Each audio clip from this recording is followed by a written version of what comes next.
Welcome to a very special video that we've got doing today. We're here at the Motorola Innovation Centre in London, Victoria, and I'm fortunate enough to be joined by Mr. Nick French and Mr. James Frame.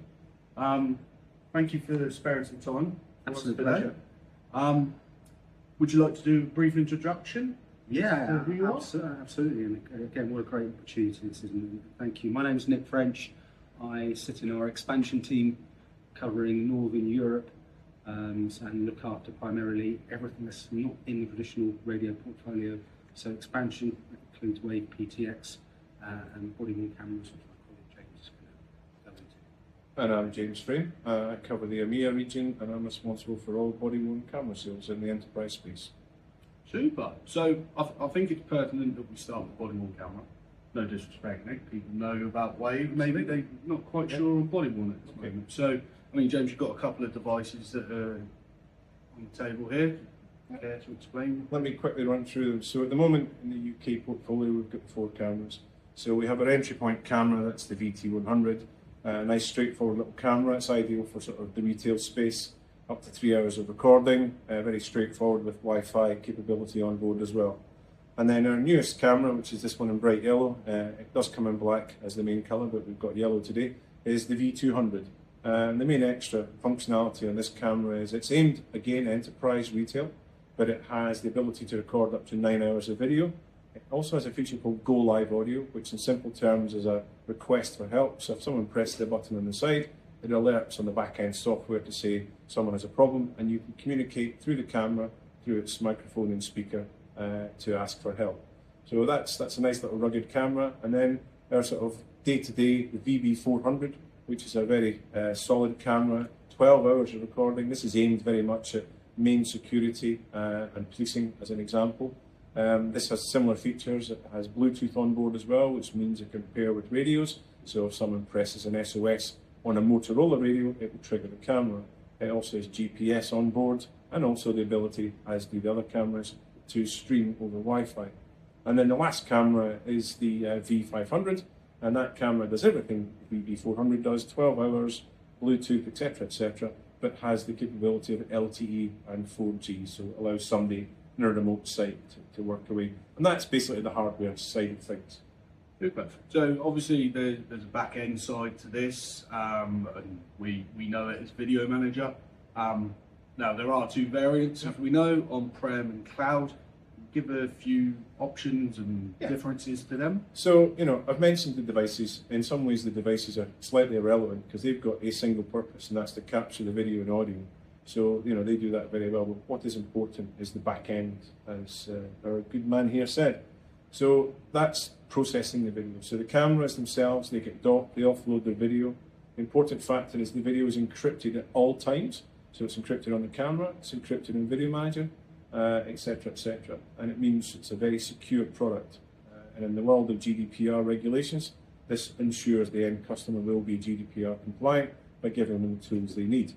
But Video Manager, yes, comes in 2 flavors. Some of our competitors can only offer a cloud version, but we offer cloud and on-prem. The other important factor with Video Manager, it processes everything through, and there's an audit log, so you know who had a camera, when they had it, when it was recorded.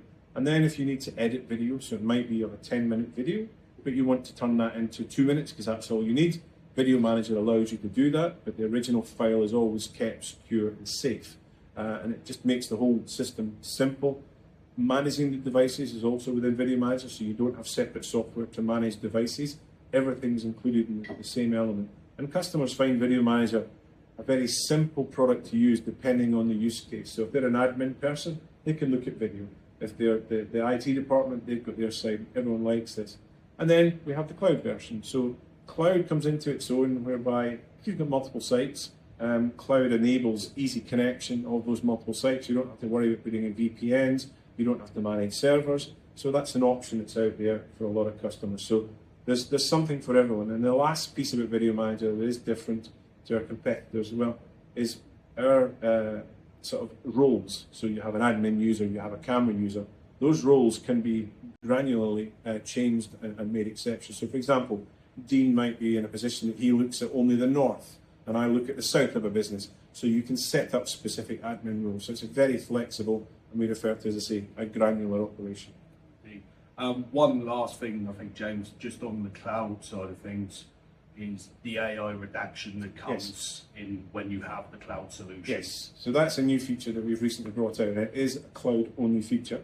Effectively, redaction is possible within the on-prem, but it's a manual process. So you find your individual or object you want to redact, and then you sort of manually carry this out. With the AI, you simply take your piece of video, pass it into the AI redaction manager.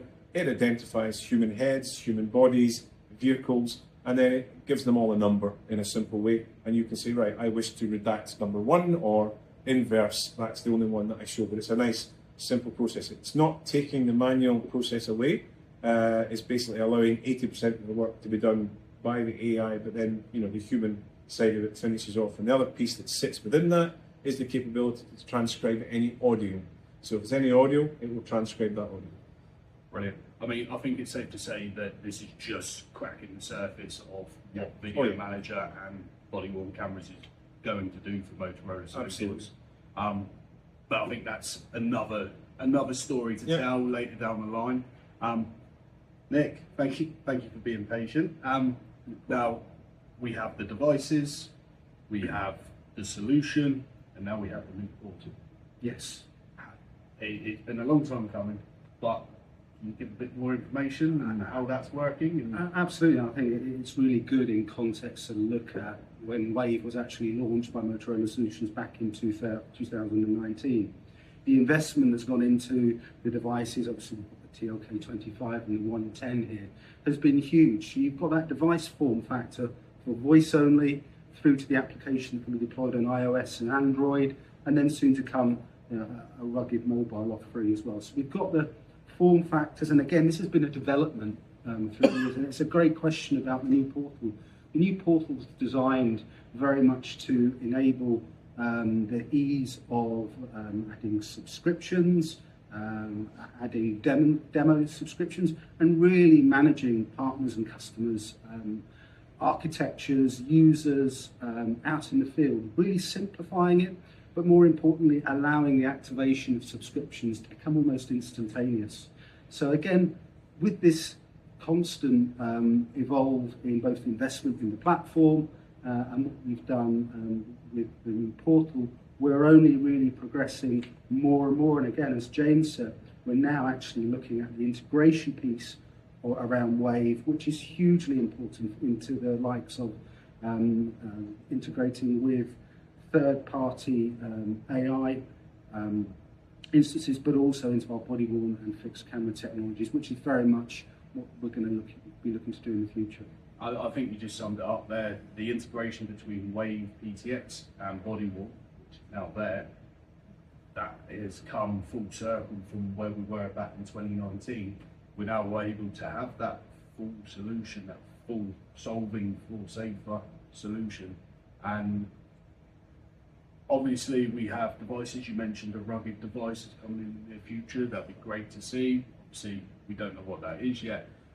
But what do you see for Wave as a whole? Like, it can only go forward, really, can't it? I think you're absolutely right, Dean. I think it's a really exciting time for expansion technologies, for Wave, for Body Worn. As James alluded to, the integrations in Body Worn and Wave hardware and software is only going to grow, and that really differentiates ourselves from the competition about what we can do with integrations. And we've got use cases out there across a number of verticals where this is absolutely working, keeping people safe, but also many other benefits with two different types of technologies and solutions. Absolutely that. Well, I think we've covered everything that I wanted to cover in this little video, so I can only say thank you very much for your time. I know it's very valuable. Anything else really? There's conversations to be had at a later date, and look forward to working very closely together. Excellent. No problem. Thank you. Thank you. Thank you, gentlemen.